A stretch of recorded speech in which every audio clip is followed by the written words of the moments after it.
Halo anak-anakku kelas 2. Bagaimana kabar kalian hari ini? Pasti sehat dan penuh sukacita. Hari ini anak-anak kembali belajar bersama Bu Nike. Kita akan belajar dari kisah Nabi Nuh. Tapi sebelum kita mulai pembelajaran kita pada hari ini, mari siapkan hati kita untuk berdoa.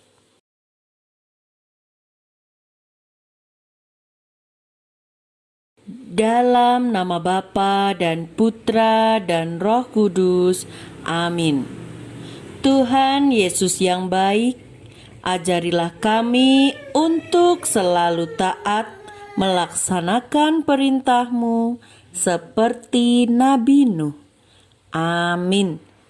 Dalam nama Bapa dan Putra dan Roh Kudus, amin.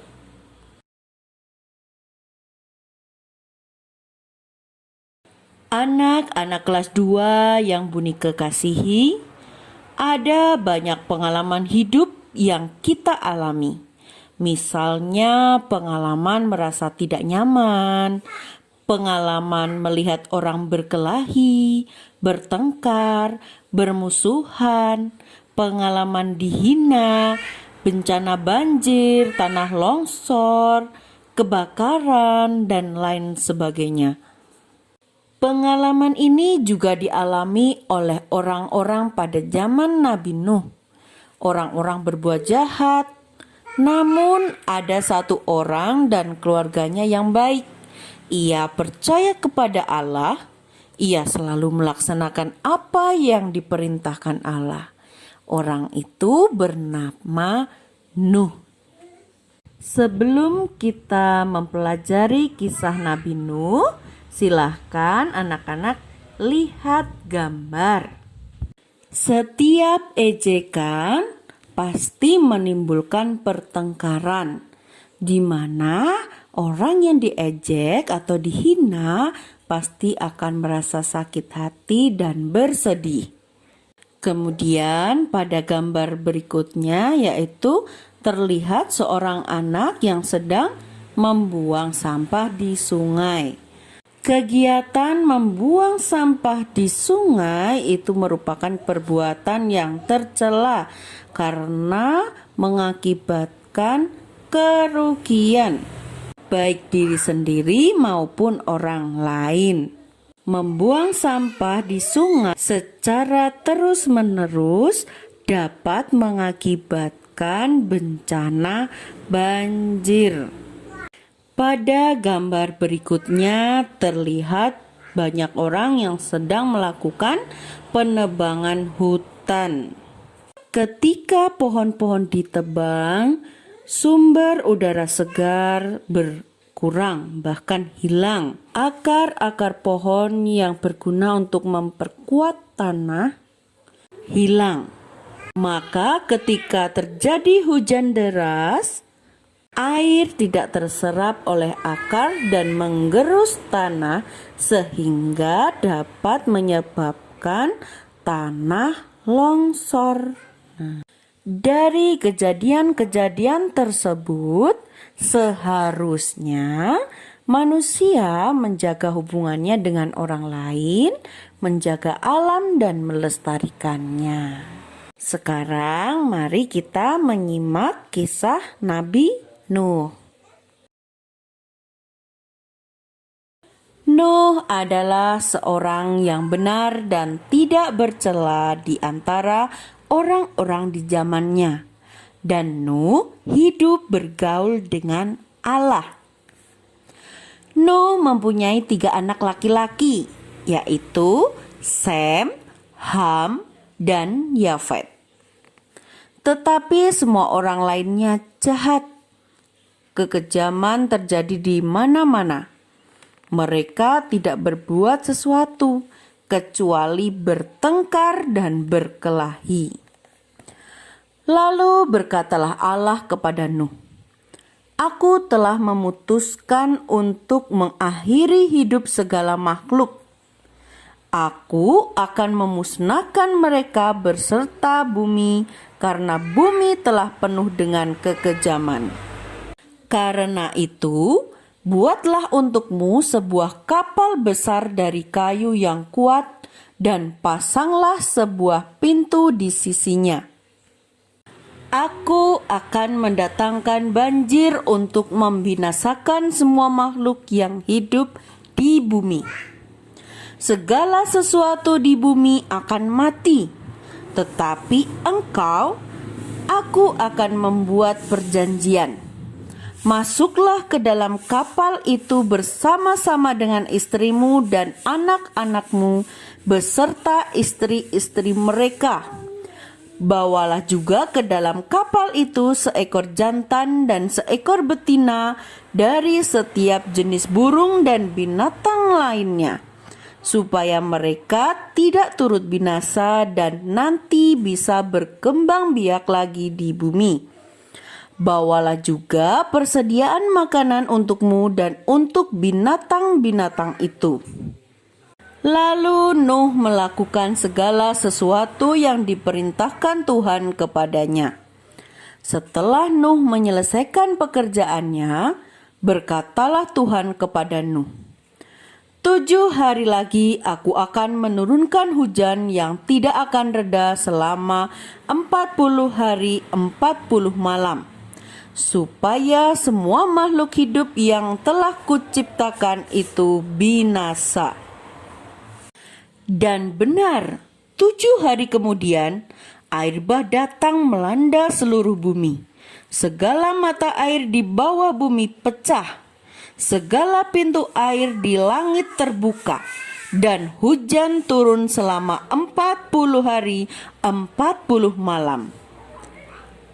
Nuh dan istrinya, anak-anaknya beserta istri-istri mereka segera masuk ke dalam kapal itu untuk menyelamatkan diri.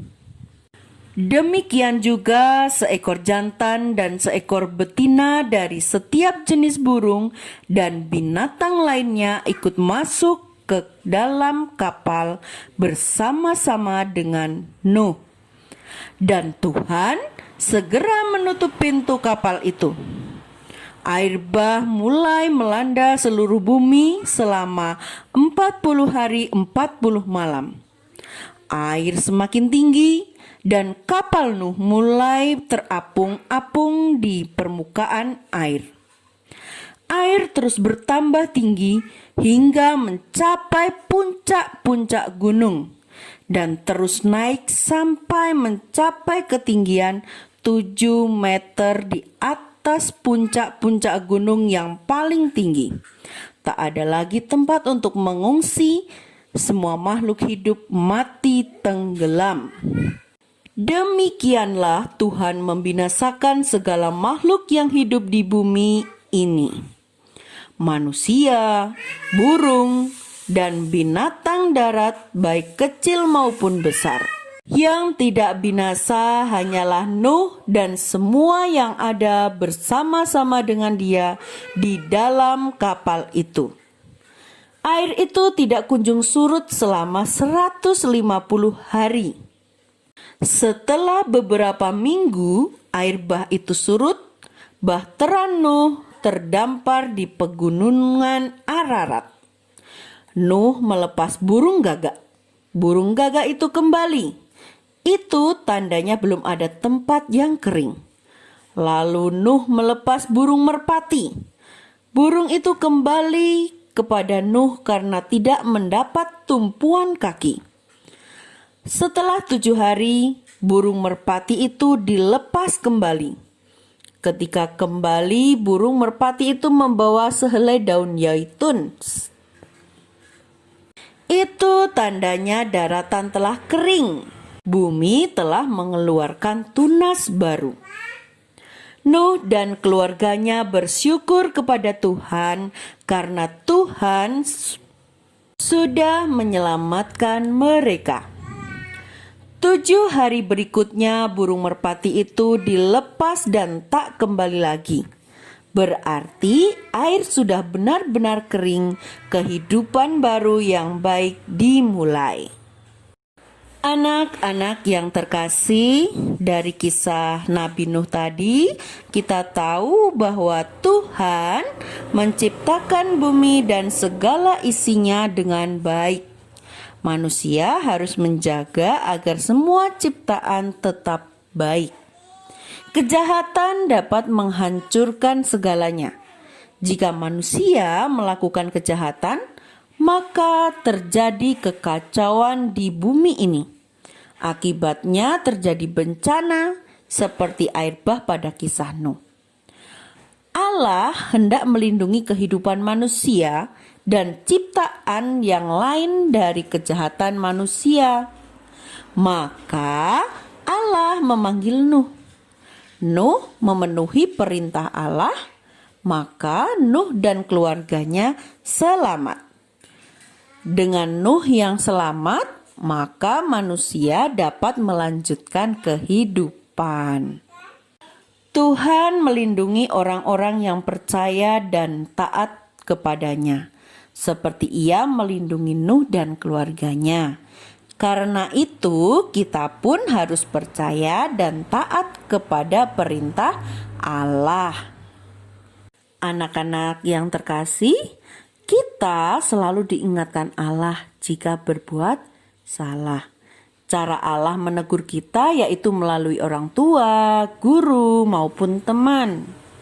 Jika kita ditegur, kita harus bersyukur karena kita mau diselamatkan. Anak-anakku kelas 2, pembelajaran kita pada hari ini telah selesai.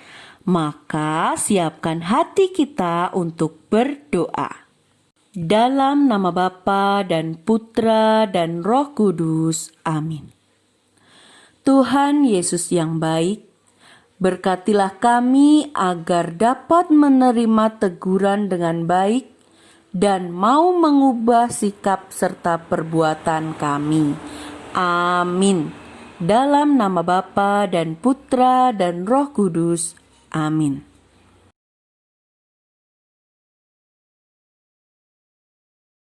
Terima kasih sudah menyimak videonya sampai selesai. Jangan lupa ikuti video-video selanjutnya. Tetap semangat dan selalu ceria, selalu siap untuk belajar. Sampai jumpa.